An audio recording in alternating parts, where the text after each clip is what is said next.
Bakit abandonado ang islang ito sa Japan?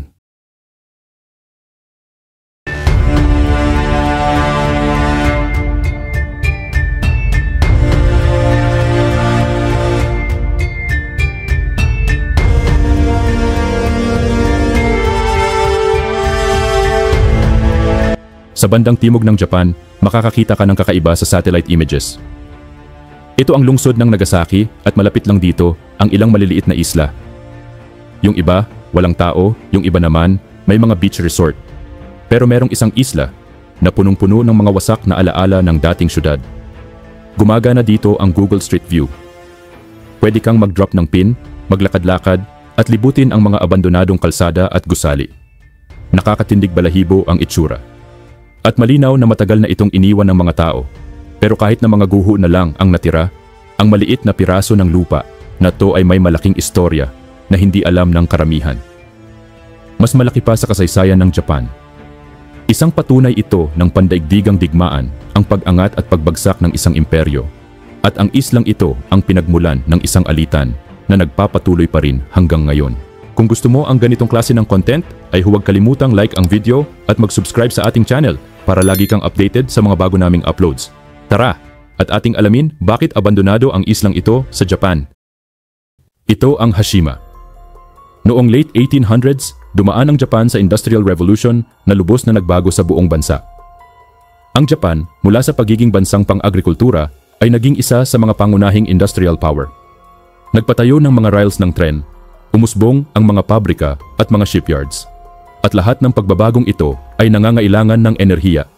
Kaya nagbukas ng mga bagong minahan sa iba't ibang bahagi ng bansa, kasama na ang Hashima. Dito natuklasan ang coal sa ilalim ng dagat sa paligid ng islang ito noong 1800s. At ang Mitsubishi Corporation, na mabilis ang pag-unlad noon, ay agad nakibalita at binili ang buong isla para minahin ang coal na gagamiting panggatong sa lumalaking bilang ng kanilang steamships. Habang lumalago ang pagmimina ng coal sa isla, bumibirit din ang coal production sa buong Japan. Noong 1874, nakapagmina ang Japan ng 208,000 tons ng uling. Pagdating ng 1890, umakyat ito sa 3 million tons. At pagdating ng 1919, umabot naman ito sa 31 million tons. Habang lumalaki pa ang minahan noong early 1900s, lumalaki rin ang pangangailangan sa mga manggagawa at espasyo. Kaya nagsimulang palawakin ng Mitsubishi ang laki ng isla gamit ang slag o basura mula sa minahan para palaparin ito artificially. Para maprotektahan ang mas marupok na parte ng bagong lupa, nagtayo sila ng concrete wall sa paligid ng isla para harangan ang malalakas na alon at bagyong sumasalpok dito. Ginamit ang bagong espasyong ito para sa mining facilities, habang ang tirahan ay itinayo sa mabatong parte ng isla sa hilaga. At habang lumalawak ang isla, ang Japanese Empire mismo ay lumalawak din ang teritoryo. Sa kagustuhang kontrolin ang mga resources at impluensya, sinakop ng Japan ang parte ng Sakhalin Island pati na rin ang Korea at pinilit ang mga lokal na mamamayan na sumunod sa kanila. Samantala sa Hashima, sinulit nila ang bawat metro ng lupa. Sa halip na gumamit ng espasyo para sa farming, ang pagkain at fresh water ay ipinapadala na lang mula mainland Japan. Sa ganitong paraan, bawat sulok ng isla na hindi ginagamit para sa pagmimina ay pwedeng tayuan ng mga tirahan at mga pasilidad para sa mga minero at pamilya nila. Tulad ng paaralan, ospital, tindahan at isang sinehan. Nagpatayo pa nga sila ng pachinko parlor, isang lugar kung saan pwedeng magsugal ang mga manggagawa.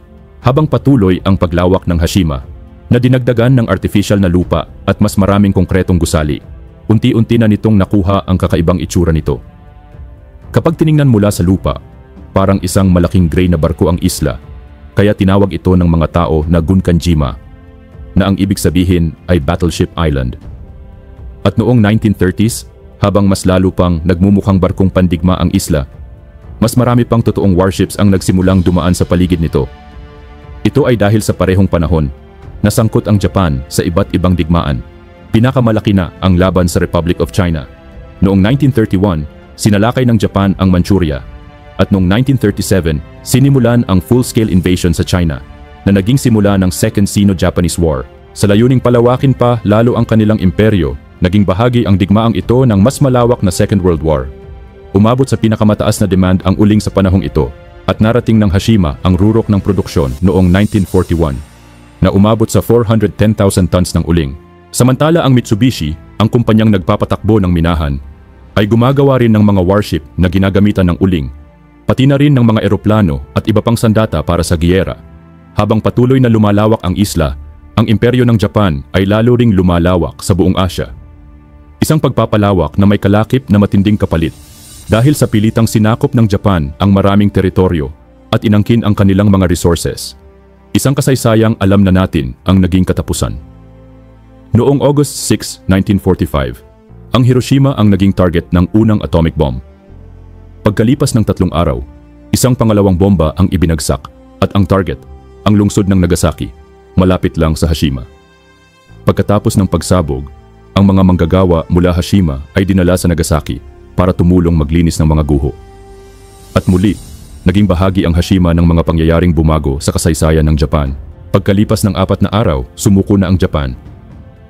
Sa isang ironic na twist, yung uling mula sa mga minahan tulad ng sa Hashima na ginamit sa gera ay siyang ginamit din para sa muling pagbangon ng Japan matapos ang World War II. Sa loob ng maikling panahon, mula sa pagiging kaaway, naging kaalyado ng United States ang Japan at ginawang base ng operasyon at source ng murang produkto sa panahon ng Korean War noong 1950. Lahat ng industriya, kasama na ang uling, ay biglang sumigla sa ekonomiya at muling nagbigay ng kasaganahan sa Japan ang Hashima. Kasabay ng patuloy na demand sa uling, dumami rin ang kailangan nilang manggagawa. At noong 1959, naabot ng Hashima ang pinakamataas na populasyon na umabot sa 5,259 katao na nagsisiksikan sa napakakitid na tirahan, kaya ito ang naging pinakamataong lugar sa buong kasaysayan ng Japan. Subalit limitado lang ang uling. Pagsapit ng 1970s, nagsimulang maubos ang uling sa Hashima. At sa parehong panahon, napalitan na ng petroleum ang uling bilang pangunahing gamit sa enerhiya.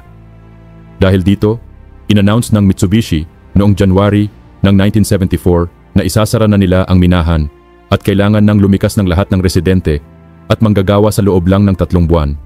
At ang huling bangka ay umalis ng April ng 1974. Bitbit ang natitirang tao sa Hashima. Mula noon, nanatiling sarado ang Hashima at ipinagbawal ang pagpasok sa isla ng ilang dekada. Pag-aari pa rin ito ng Mitsubishi, pero wala na silang dahilan para ayusin ito, kaya unti-unting gumuho ang mga estruktura. Ang dating masiglang komunidad naging ghost town na siyang nagdudulot ng pananabik sa mga thrill seekers at dark tourism community. Kahit bawal pasukin, nakakahanap ng paraan ang mga adventurer para makarating sa isla at libutin ang mga gusaling unti-unting nasisira. Pero pagsapit ng 2010, binuksan na ulit sa publiko ang bahagi ng isla at pinayagan na ang guided tours. Ang Hashima ay naging UNESCO World Heritage Site bilang parte ng Sites of Japan's Meiji Industrial Revolution na kumakatawan sa pag-usbong ng Japan bilang isang industrialisadong bansa. Pero hindi lahat ay sumang-ayon. May mga bansa, lalo na ang South Korea, na umalma sa pagkilala ng Hashima bilang heritage site dahil sa madilim nitong nakaraan na hindi raw dapat kalimutan o pabayaan. Noong World War II, nagsimula nang magkulang sa manggagawa ang Japan. Kaya pinilit nilang magtrabaho ang libu-libong Koreano at Chinese sa mga minahan, kasama na sa Hashima. Dito, maraming sa pilitang pinasok sa mga underground tunnels, pinagtrabaho sa napakahirap at delikadong kondisyon, na may kaunting pagkain, walang tamang tirahan, at halos walang pahinga. Marami sa kanila ay namatay. Para sa mga nabuhay, isang trahedya ang karanasan nila, isang bahagi ng kasaysayan na madalas baliwalain. Kaya para sa iba, hindi dapat lang tingnan ang isla bilang simbolo ng pag-unlad, kundi bilang paalala ng pang-aabuso at pagdurusa. Minsan, tinatawag ang Hashima na real-life Silent Hill o Battleship Ghost Island. Pero sa kabila ng mga kwento ng multo at abandonadong gusali, mas totoo at mas nakakatakot ang mga kwento ng mga totoong taong namuhay at namatay dito. Ang mga pamilyang naghanap ng kabuhayan, ang mga manggagawang lumaban sa hirap, at ang mga sapilitang pinagtrabaho hanggang sa huli. Ang isla ay mistulang lumubog sa panahon, pero ang mga pader nito ay parang bulong ng mga kwentong hindi pa natatapos ikwento. Kaya kung sakaling makita mo ulit ang Hashima sa satellite image o sa mga pelikula tulad ng James Bond, alalahanin mong hindi lang ito lumang isla. Isa itong makapangyarihang paalala na sa bawat gusaling guho, may kasaysayang dapat alalahanin. Hindi lang ng Japan, kundi ng buong mundo.